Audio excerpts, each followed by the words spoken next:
بسم اللہ الرحمن الرحیم۔ السلام علیکم دوستو، دنیا بھر کی خبروں میں آج آپ سنیں گے، لیکن اس سے پہلے اگر ہو سکے تو لائک اور سبسکرائب کا بٹن ضرور دبا لیں۔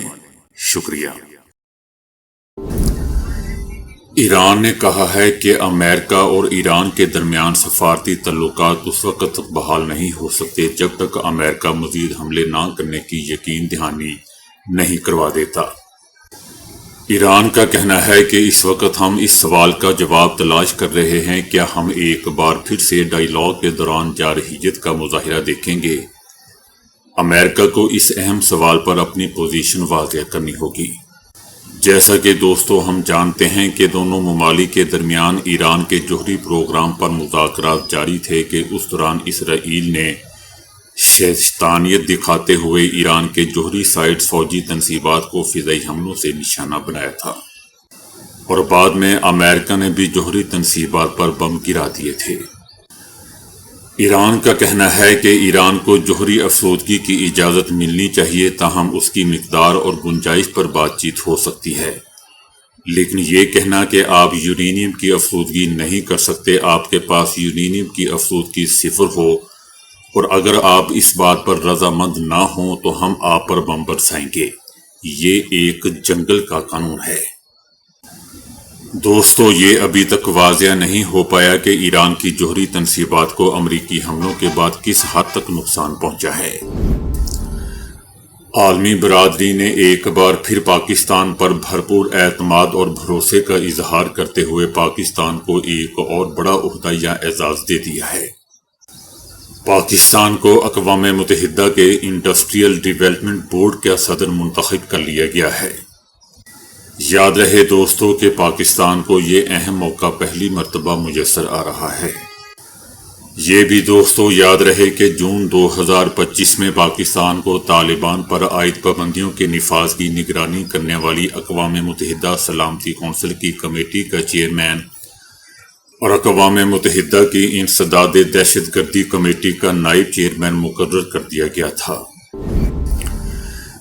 بھارت کے سینئر دفاعی تجزیہ کار پروین ساہنی کا کہنا ہے کہ میں یہ سمجھا سکتا ہوں کہ گزشتہ 11 سالوں میں بھارت کی دفاعی اور خارجی پالیسیاں ناکام نہیں ہوئیں بلکہ پوری طرح زمین بوس ہو چکی ہیں۔ پروین ساہنی کا کہنا تھا کہ اس زوال میں بڑا حصہ زعفرانی سوچ سے متاثر جاہل، بیوقوف اور خود پسندی کا شکار مین سٹریم میڈیا کا ہے، جس میں ریپبلک اور NDTV جیسے چینلز پیش ہیں۔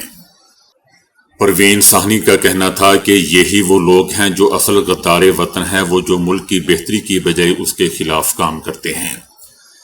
ان کا کہنا تھا کہ میں پاکستان، چائنا یا کسی اور ملک کا ایجنٹ نہیں ہوں، میں ایک ایسا شخص ہوں جو اپنے وطن کو ترقی کرتا دیکھنا چاہتا ہوں۔ دوسری طرف دوستو بھارتی طیاروں کی تباہی پر سچ بولنا بھارتی chief of defence staff Anil Chauhan کے گلے پڑ گیا تھا۔ دفاعی تجزیہ کار پروین ساہنی نے ڈیفنس چیف سے استعفے کا مطالبہ کر دیا۔ پروین ساہنی نے ٹویٹ کرتے ہوئے طنزیہ انداز میں کہا کہ 4 میں سے 2-3 دن فضائیہ نہیں اڑی، پھر بھی یہ کہنا کہ آپریشن سندور کامیاب تھا بڑی ہمت کی بات ہے۔ اسلام آباد ہائی کورٹ نے ڈاکٹر عافیہ صدیقی کی صحت اور وطن واپسی سے متعلق درخواست پر سماعت کے دوران حکومت سے امریکہ میں کیس کا فریق نہ بننے کی وجوہات طلب کر لیں۔ ایڈیشنل اٹارنی جنرل نے عدالت کو بتایا کہ حکومت نے امریکہ میں ڈاکٹر عافیہ صدیقی کیس میں عدالتی معاونت اور فریق بننے سے انکار کر دیا ہے، جس پر عدالت نے استفسار کیا کہ کس وجہ سے یہ فیصلہ کیا گیا ہے۔ عدالت نے ریمارکس دیے کہ جب حکومت یا اٹارنی جنرل کوئی فیصلہ کرتے ہیں تو اس کی کچھ نہ کچھ وجوہات ہوتی ہیں۔ یہ آئینی عدالت ہے اور یہاں بغیر وجوہات کے کوئی فیصلہ قابل قبول نہیں۔ عدالت نے ہدایت کی کہ آئندہ سماعت پر وجوہات سے متعلق عدالت کو آگاہ کیا جائے۔ اس کے ساتھ ہی عدالت نے کیس کی مزید سماعت جمعے تک ملتوی کر دی۔ اسرائیلی صہیونی رجیم نے اعلان کیا ہے کہ صہیونی رجیم ہمسایہ ممالک کے ساتھ دوستانہ تعلقات استوار کرنے کے لیے ابراہم معاہدے کو وسعت دینے کی خواہش مند ہے۔ اسرائیل کا کہنا ہے کہ ہم شام اور لبنان کو بھی دوستانہ معاہدے میں شامل کرنے کے لیے ابراہم معاہدے کو توسیع دینا چاہتے ہیں۔ اسرائیلی رجیم کا دوستو یہ بھی کہنا ہے کہ اسرائیل لیکن گولان کی پہاڑیوں پر اپنی خود مختاری سے کبھی پیچھے نہیں ہٹے گا، کیونکہ یہ علاقہ ہماری سرزمین کا حصہ ہے اور آئندہ کسی بھی معاہدے میں ہماری خود مختاری کے تحت باقی رہے گا۔ دوستو، کوئی ان جانوروں سے یہ پوچھو کہ تم نے ایران کی خود مختاری پر پھر حملہ کیوں کیا تھا؟ اسرائیلی صہیونی رجیم کے سابق انٹیلیجنس چیف جنرل تامیر کا کہنا ہے، بلکہ اس نے اعتراف کرتے ہوئے کہا ہے کہ ایرانی آخری دم تک جنگ لڑتے ہیں اور کبھی ہتھیار نہیں ڈالتے۔ جنرل تامیر کا کہنا تھا کہ جس چیز نے ایران کے بارے میں میری توجہ سب سے زیادہ اپنی جانب مبذول کروائی ہے وہ ایرانی عوام کا اصرار اور گہرا عزم ہے۔ صہیونی جنرل کا مزید کہنا تھا کہ میں نے ایرانیوں کی جانب سے کسی قسم کی پسپائی نہیں دیکھی۔ انہوں نے بہت تیزی سے نئے کمانڈر مقرر کر دیے، جس کے ذریعے انہوں نے ایک قسم کی استثناء کا مظاہرہ بھی کیا۔ امریکی صدر ٹرمپ نے کہا ہے کہ ایران پرامن راستے پر چلے گا تو پابندیاں ہٹا دیں گے۔ ایران جوہری طاقت حاصل کرنے کے قریب تھا، ایران کو پتہ بھی نہیں تھا کہ ہم کب اور کیسے حملہ کریں گے۔ ٹرمپ کا کہنا تھا کہ امریکی حملوں سے پہلے ایران نے یورینیم منتقل نہیں کی، آبدوزوں سے 30 راکٹ فائر کیے گئے جو ٹارگٹ پر لگے۔ ان کا کہنا تھا کہ سپریم لیڈر آیت اللہ خامنئی انسانی حقوق سے زیادہ ایٹمی پروگرام کو ترجیح دیتا ہے۔ صدر ٹرمپ کا کہنا تھا کہ امریکہ کی دنیا میں عزت بحال ہوئی ہے، سب قدر کر رہے ہیں۔ مجھ سے پہلے جو صدر تھا وہ سیڑھیوں پر گرتا رہتا تھا اور اس کے کام بھی ایسے ہی گرتے پڑتے تھے۔ ایئر انڈیا حادثہ اور اس میں 274 مسافروں کی اموات دوستو دراصل بھارتی ایوی ایشن نظام کی بدترین ناکامی کے طور پر ثابت ہو چکا ہے۔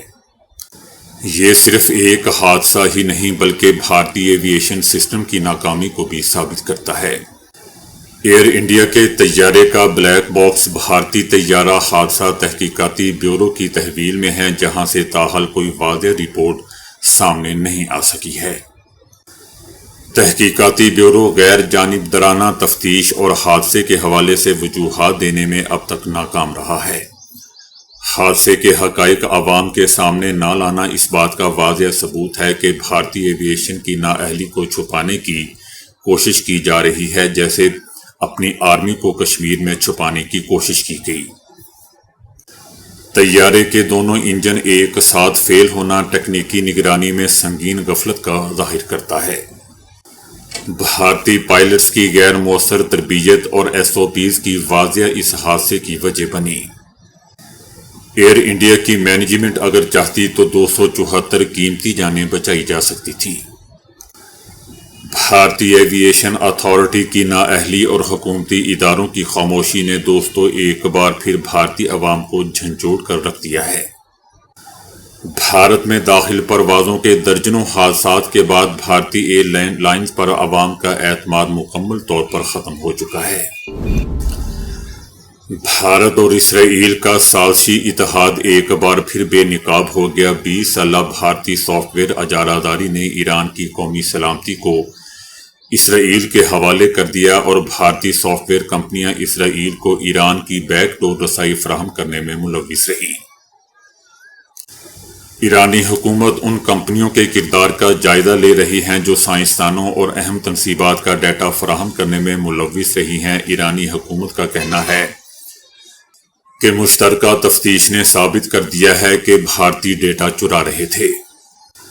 بھارتی کوڈر فوجی نظام کو بھی سائبر طریقے سے کنٹرول کر رہے تھے۔ بھارتی پروگرامرز کی اسرائیل سے خفیہ رابطے اور سٹار لنک کے ذریعے حساس معلومات کی منتقلی کا بھی انکشاف ہوا ہے۔ اسرائیلی رجیم کو شہری رجسٹری، پاسپورٹ اور ہوائی اڈوں کی خفیہ معلومات تک رسائی دی گئی، یہاں تک کہ ایران کے اہم ادارے اسرائیلی جاسوسی کے شکنجے میں ہیں۔ بھارتی سافٹ ویئر کے ذریعے فوجی نظام میں دخل اندازی کی گئی، اسرائیل کو نگرانی اور کنٹرول کی مکمل سہولت دی گئی۔ بھارتی سافٹ ویئر کے ذریعے اسرائیل نے ایرانی جوہری سائنسدانوں کی حساس معلومات تک رسائی حاصل کی۔ ایران کی طرف سے دوستو اس حوالے سے تحقیقات جاری ہیں اور جلد ہی ایرانی حکومت باضابطہ موقف اور ممکنہ کارروائی کا اعلان کرے گی۔ لاہور میں پلاسٹک کی استعمال شدہ خالی بوتلیں کچرے میں پھینکنے کی بجائے دوستو انہیں مشین میں ڈال کر کریڈٹ حاصل کیا جا سکے گا۔ 1.5 لیٹر کی 20 خالی بوتلیں ریورس وینڈنگ مشین میں ڈالنے پر 1000 روپے کا گرین کریڈٹ ملے گا۔ لاہور میں پلاسٹک کی آلودگی سے نمٹنے کے لیے ایک نیا ماحول دوست منصوبہ متعارف کروایا گیا ہے، جس کے تحت شہری خالی پلاسٹک کی بوتلیں مخصوص مشینوں میں ڈال کر گرین کریڈٹ حاصل کر سکیں گے۔ یہ منصوبہ ایک نجی کمپنی ISP انوائرمنٹل سولوشنز نے انٹراٹیک گروپ کے اشتراک سے شروع کیا ہے اور اسے ورلڈ بینک کی مالی معاونت بھی حاصل ہوگی۔ یاد رہے دوستو کہ صرف لاہور میں روزانہ تقریباً 500 ٹن پلاسٹک بوتلوں کا کچرا پیدا ہوتا ہے، جو عام طور پر ندی نالوں، دریاؤں یا لینڈ فل سائٹ پر پھینک دیا جاتا ہے۔ نئی ریورس وینڈنگ مشینوں کے ذریعے یہ بوتلیں اور دیگر سنگل پلاسٹک کی اشیاء جیسا کہ کپ یا پلیٹیں جمع کی جائیں گی اور انہیں خام مال کے طور پر استعمال کر کے فٹ پاتھ، سڑکوں کی مرمت یا ماحولیاتی اینٹوں کی تیاری جیسے منصوبوں میں استعمال کیا جائے گا۔ 1.5 لیٹر کی 20 یا آدھا لیٹر کی 40 بوتلیں 1 کلو گرام پلاسٹک کے برابر سمجھی جائیں گی، جس پر 1000 روپے کا کریڈٹ ملے گا۔ مشین کا استعمال نہایت ہی سادہ رکھا گیا ہے۔ صارفین بوتل مشین کے مخصوص خانے میں ڈال کر بٹن A دبائیں گے، اپنا فون نمبر درج کریں گے اور بٹن B دبانے پر مشین اسکرین پر ان کے کریڈٹ کی تفصیل ظاہر کر دے گی۔ یہ معلومات موبائل ایپ پر بھی دستیاب ہوں گی۔ موبائل ایپ کے ذریعے کباڑی کمپنی سے براہ راست رابطہ کر کے بوتلیں فروخت بھی کی جا سکیں گی۔ ایپ میں لاہور کے 18,000 سے زائد کباڑیوں کا ڈیٹا بھی شامل کیا گیا ہے۔ ان کباڑیوں کو نہ صرف ان کا مکمل منافع ملے گا بلکہ وہ گرین کریڈٹ بھی حاصل کر سکیں گے۔ تو دوستو ابھی کے لیے اتنا ہی۔ ویڈیو کو لائک اور شیئر کرنے کا بہت بہت شکریہ۔